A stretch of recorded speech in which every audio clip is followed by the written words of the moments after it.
मिरज सांगली शासकीय रुग्णालय सफाई कामगारांनी पालकमंत्री सुरेश भाऊ खाडे यांची भेट घेऊन निवेदन दिले. प्रलंबित भविष्य निर्वाह निधी आणि ESI सुविधा तातडीनं सुरू करण्याच्या सूचना पालकमंत्र्यांनी अधिकाऱ्यांना दिल्या आहेत. मिरज आणि सांगली येथील सिव्हिल हॉस्पिटल सफाई कामगारांनी त्यांच्या प्रलंबित भविष्य निर्वाह निधी आणि ESI समस्यांबाबत नामदार डॉक्टर सुरेश भाऊ खाडे यांची भेट घेऊन निवेदन दिले. याबाबत माननीय मंत्री महोदयांनी बैठक घेऊन प्रलंबित असलेल्या भविष्य निर्वाह निधी आणि ESI सुविधा तातडीनं सुरू करण्याबाबत संबंधित अधिकाऱ्यांना सूचना दिल्या.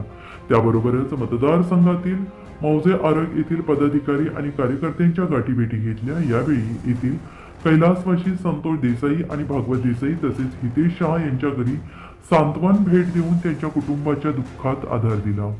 यानंतर कांचनपूर आणि मानमोडी तसेच कुमठे गावामध्ये ग्रामदैवत असलेले श्री नृसिंह देवाची यात्रा सुरू असून या गावांना भेटी देऊन दर्शन घेतले.